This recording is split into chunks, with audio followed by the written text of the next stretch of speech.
Allora, Croce Rossa Italiana è quotidianamente a supporto delle persone bisognose del territorio. Ormai abbiamo una tradizione, tutti gli anni il Colle invita qui Croce Rossa Italiana e i volontari, assieme ai loro dipendenti, a preparare i pacchi che poi noi andremo a distribuire non solo nel territorio, ma in tutta la regione Veneto. Noi abbiamo bisogno di queste collaborazioni perché fare rete e lavorare insieme riusciamo a raggiungere più persone bisognose nel territorio.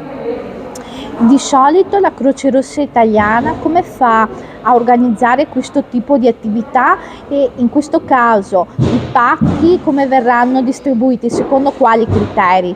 Allora, in questo momento i pacchi che abbiamo qui del Colle verranno portati nella sede regionale del Comitato del Veneto che si trova a Jesolo e verranno distribuiti capillarmente nei 27 comitati del Veneto e i delegati al sociale di ogni comitato si occuperanno di distribuire i pacchi alle famiglie bisognose segnalate, quindi che seguono tutto l'anno, tramite i comuni.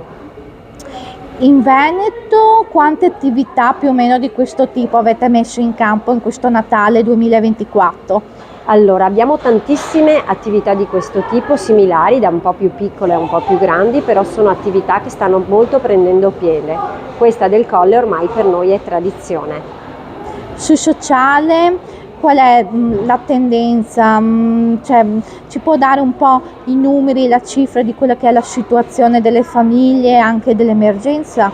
Purtroppo il sociale non ha un numero prestabilito perché con la crisi che stiamo vivendo fuori nel mondo ci sono tante famiglie bisognose e purtroppo questo numero è in continua crescita.